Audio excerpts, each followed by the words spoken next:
Hi, I'm Elliott. This is Mental Floss video. Today I'm going to talk about some misconceptions about the Greek and Roman myths. Get excited.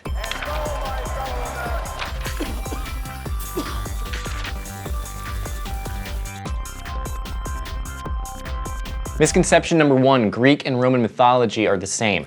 As a lot of people know, the ancient Romans borrowed a lot of gods and mythology from the Greeks. Venus is essentially the Roman version of Aphrodite, Jupiter is their equivalent of Zeus, and there are tons of other examples. Because of this, many believe that there are no differences between the two. But there are some. For instance, Romans believed that being good in this life would lead to living amongst the gods in the afterlife, and that often meant that they worshipped their ancestors as godlike figures. Ancient Greeks didn't focus as much on what happens after death, and they didn't worship lesser-known gods or non-heroes. Misconception number two, all ancient Greeks believed in the same gods and stories. Like many religions, ancient Greek mythology evolved and changed over time. Scholars believe that the mythologies and stories started forming around 2000 BCE, and they probably came from other ancient religions, like ones from the island of Crete. Then the Iliad and the Odyssey were written by Homer around 800 and 700 BCE, and by that time the belief system had changed a lot. The empires that the ancient Greeks belonged to were very large places too, so there wasn't necessarily religious consistency within the same time periods. For instance, during the Hellenistic Empire, people may have honored the founders of their cities, or nymphs might have been more important to people who lived near bodies of water.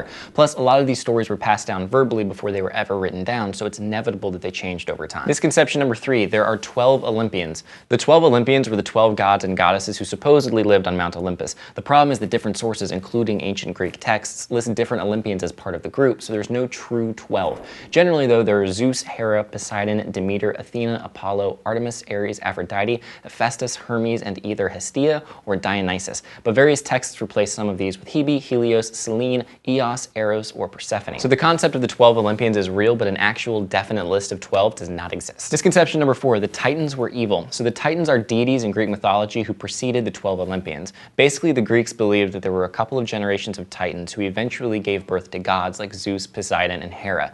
It was said that those younger gods overthrew the Titans. Nowadays, they're often portrayed as bad guys, like in the Percy Jackson and Olympian series. But in the original depictions, they had human qualities, both good and bad, just like the other gods. Misconception number five, Zeus was an omnipotent god. So it's really easy for us to project a lot of features of modern religions onto ancient ones. For instance, many people believe that Zeus was basically their version of a true, all-powerful god, but that wasn't actually the case. He was described as having many human qualities, and he could not control everything, including the other gods and fate. Like in the epic poem The Dionysiaca, it states that Zeus, quote, had no thought of fighting against the threads of fate. Misconception number six, Hades was evil. A lot of people are under the impression that Hades was a villain of some sort, but that's not actually true. He just happened to be the god who guarded the underworld. Stop judging him, okay? It was a job that was actually given him by Zeus. He was a good employee, you guys. And there are examples of him being kind, like when Orpheus shows up to the underworld to bring his wife Eurydice back to Earth. Hades says he can bring her back as long as he doesn't look at her on the way out, even though he does.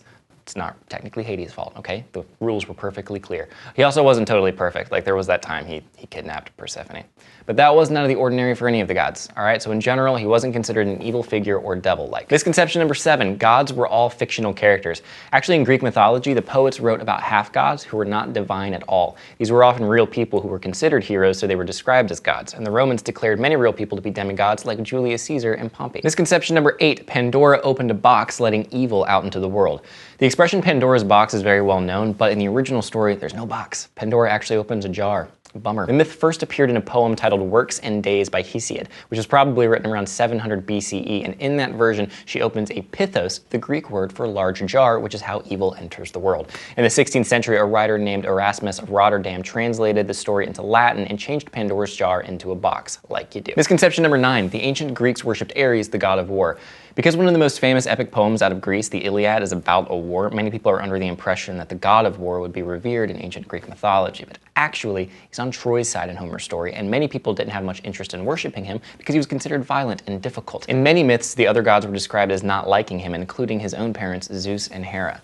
That's not fun. Misconception number 10, these ancient myths died out a long time ago. The religions I've described over the course of this episode pretty much completely died out by around the 9th century CE, but it turns out that a lot of them live on in other ways, and not just in pop culture, though there are tons of great movies about Hercules, like one called Hercules from Disney. The Olympics were originally a festival held in honor of Zeus, and some scholars see mythology's influence in Christianity. Jesus is often compared to Dionysus, a Greek god associated with wine, ritual, and fertility. Many people actually believe that the stories in the Bible about Jesus and wine were the writer's way of showing that Jesus was better than Dionysus. So take that, Dionysus. Thank you for watching Misconceptions on Mental Floss video. If you have a topic for an upcoming Misconceptions episode that you would like to see, leave it in the comments and we'll check it out. Maybe we'll do an episode on it. It'll be a lot of fun. I'll see you next week. Bye.